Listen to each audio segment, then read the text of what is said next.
selamat pagi ya. Terima kasih sudah datang hari ini. Apa benar dengan Ibu Dita?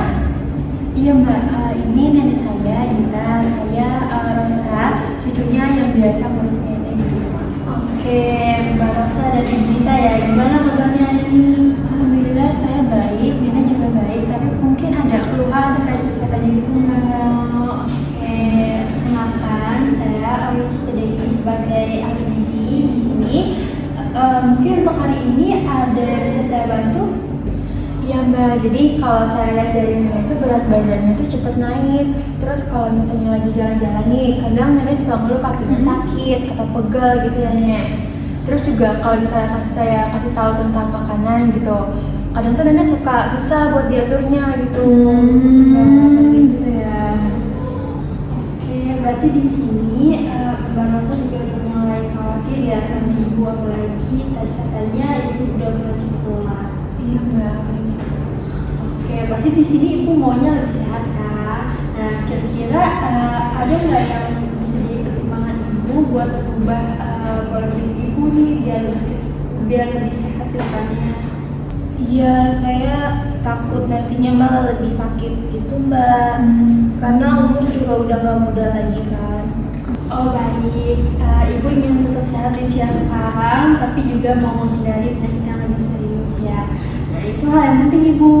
Kalau ibu bayangkan perubahan itu terjadi, kira-kira apa yang bakal ibu lakukan? Mungkin harus mulai makan teratur kali ya Mbak. Tapi jujur saya susah buat nahan pengen makan manis gitu. Karena dari dulu tuh sukanya emang makan manis. Kalau nggak manis tuh rasanya nggak enak. Jadi di satu sisi ibu pengen lebih sehat, tapi di sisi lain ibu udah terbiasa mengonsumsi makanan manis ya, jadi susah buat ditinggalin. Nah kalau menurut ibu, kebiasaan makan manis itu terus berlanjut, kira-kira apa yang bakal terjadi ke depannya? Mungkin kena penyakit kayak gula gitu kali ya Mbak. Oke, benar banget ibu. Ibu juga udah paham banget resiko kesehatan yang tadi ibu sebutin. Nah itu ngebuktiin bahwa ibu masih peduli dengan tubuh dan kondisi ibu saat ini. Nah, boleh nggak diceritain biasanya pola makan ibu Dita sehari-hari seperti apa?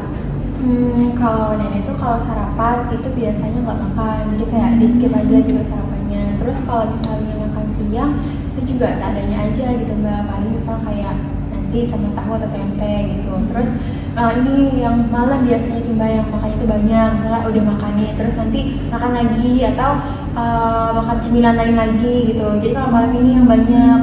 Terus yang paling sering juga itu nenek tuh sering konsumsi teh manis sama kue-kuean gitu. Nah itu sering tuh kalau kayak gitu Mbak.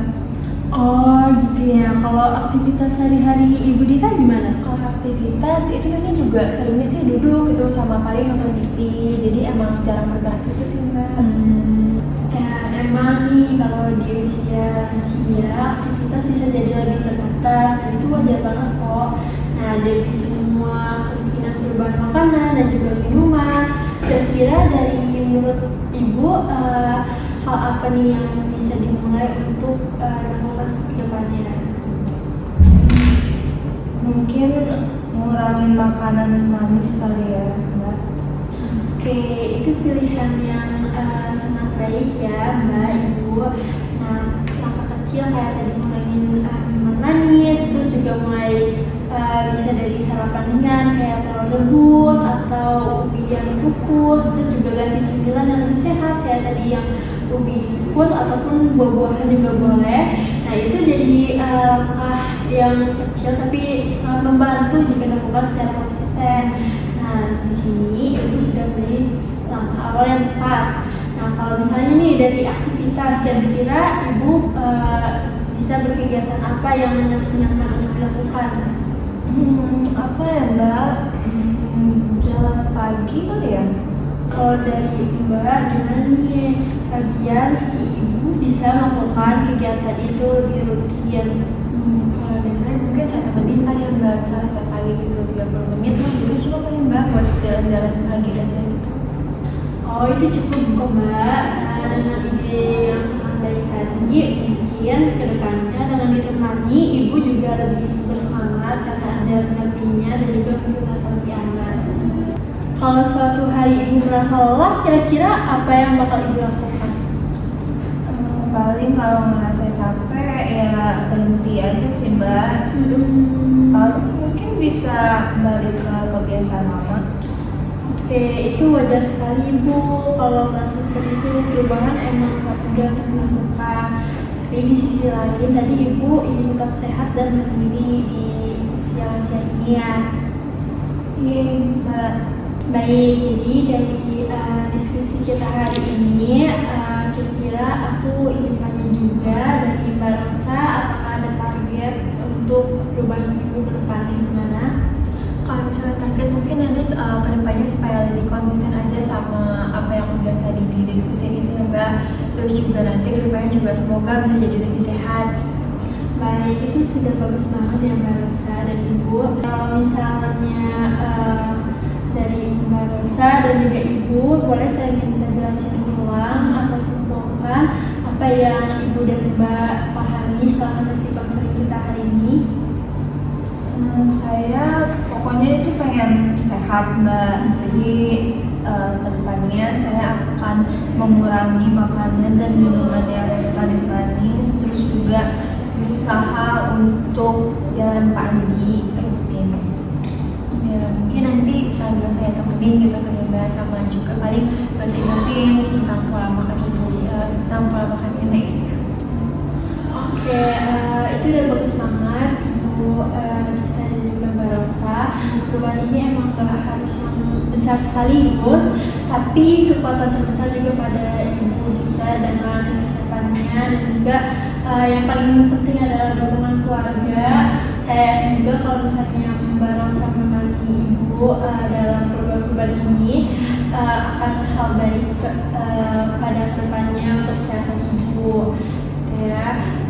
Kalau boleh saya tanya, kira-kira untuk kesiapan atau keyakinan dari Ibu Dita berubah berapa nih poinnya? Mungkin dari 1 sampai 10 kali ya skalanya. Gimana nih, berapa nih? Mungkin 8 kali ya. 8 udah sangat bagus, semoga kedepannya bisa dilakukan secara konsisten ya. Dari Mbak Rosa dan juga Ibu Dita, apakah ada yang ingin ditanyakan? Udah cukup sih Mbak, udah cukup jelas penjelasannya. Oke, kalau sudah cukup jelas, saya izin cukupkan untuk konseling hari ini ya. Mungkin kita akan bertemu lagi di jam hari yang sama di minggu depan. Saya mohon maaf jika ada kesalahan kata juga atau perbuatan yang tidak mengenakan.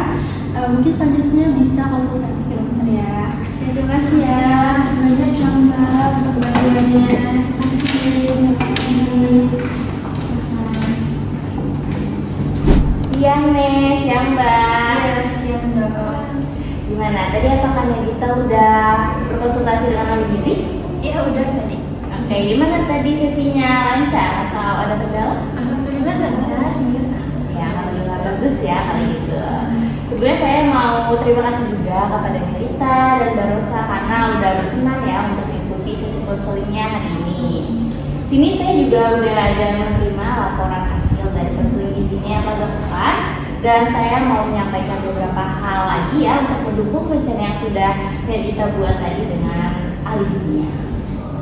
Oke, jadi di sini saya melihat Nagita ini sudah memiliki keinginan ya buat untuk tetap sehat di usia yang sekarang. Ini langkah yang sangat penting ya Nenek dan juga Mbak Rosa juga udah sangat baik untuk mendampingi dan juga mendukung Nenek. Nah, tujuan kita di sini itu bukan hanya menurunkan berat badan, tapi juga untuk Nagita tetap sehat, terus aktif dan juga bisa mandiri ya untuk menjalani aktivitas Nagita sehari-harinya. Pada usia lansia, kelebihan berat badan itu juga seperti yang sudah kita bahas kemarin ya, itu memiliki banyak resiko seperti tekanan darah, diabetes, dan juga bisa mudah lelah ya seperti keluhan Nenek.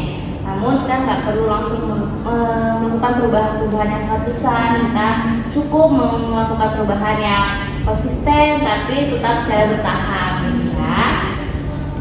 Saya juga paham kok Nek, Mbak, kalau makanan manis yang Nagita konsumsi itu atau juga mungkin aktivitas yang memang terbatas dari Nagita hal yang wajar karena usia Nenek yang sekarang sekarang, dan juga mungkin kebiasaan yang udah sejak lama ya minum teh manis itu. Nah, langkah awal yang tadi sudah didiskusikan bersama ahli gizinya itu juga sudah sangat tepat. Ya, di sini katanya nenek akan mengurangi minuman manisnya secara bertahap dan memulai langkah kecil seperti jalan pagi gitu ya. Iya dong. Mbak Rosa juga harus tetap memberi dukungan keluarga untuk nenek ya Mbak. Iya, di sini peran Mbak Rosa juga nggak kalah penting untuk membantu Nedita karena dukungan keluarga itu tetap berpengaruh untuk keberhasilan perubahannya. Kayaknya deh Nek, kalau perubahan itu memang nggak bisa dipaksa, tapi prosesnya yang penting dibangun bersama-sama. Yang penting di sini nenek merasa nyaman, aman, dan juga sesuai dengan kenyamanan nenek ya. Oke, kita juga nggak bisa mengejar hasil yang cepat, tapi yang penting perubahan yang bertahan lama. Saya yakin dengan langkah kecil yang konsisten ini, nenek kita akan semakin membaik ya. Amin. Oke dong, makasih. Saya jadi lebih semangat. Oke, baik. Apakah ada yang ingin ditanyakan? Sudah cukup. Ya, sudah cukup. Udah cukup. Oke, kalau begitu saya izin cukupkan ya untuk sesi konsultasi dengan saya hari ini.